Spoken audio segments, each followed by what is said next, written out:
With new businesses popping up daily, one of the biggest challenges they face is figuring out and understanding one of the most important factors with getting their goods shipped out and across the world: freight class.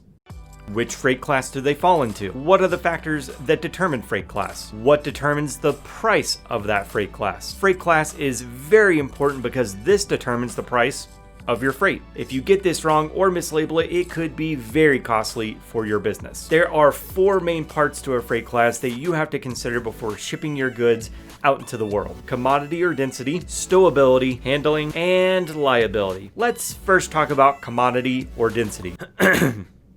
Commodity. Now, a raw material or primary agricultural product that can be bought and sold, such as copper and coffee. Some commodities are density based while others are not and already have a predetermined freight class, so no calculations are needed. For commodities that are density based, they are calculated and determined by the total cubic feet divided by total weight in pounds. The lower your density on your freight, the higher your freight class is going to be, which means more greenbacks out of your piggy bank. Next up is stowability, or in other words, how easy is it to get your freight on and off of the truck that is transporting it. Hopefully your packaging skills are top notch, which is only going to help stow your goods on trucks, trains, boats, planes, and other things, whatever those might be. If your freight is very much on the heavy side, has some sort of odd protrusions here and there, or is a bit on the long side, it can be pretty difficult to load. Make sure you have clearly marked surfaces that can be stacked on or not, as to not cause damage to your freight, again risking separating you from your hard-earned money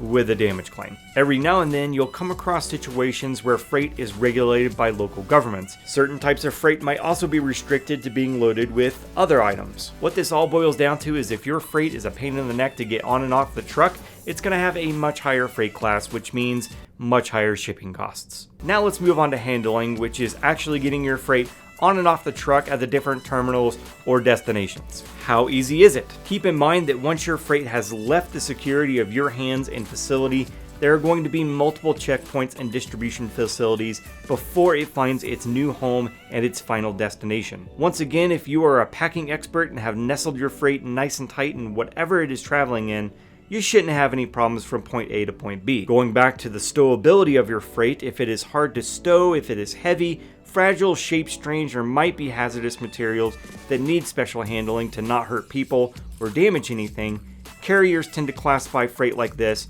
higher than others. Last but not least, let's talk about liability. We're talking about the likelihood that your freight might damage something else while it is traveling, something else might damage it, or it might even get stolen, which hopefully that's not the case. Is it dangerous to transport? Can someone break themselves while handling it? Are the materials within your freight hazardous?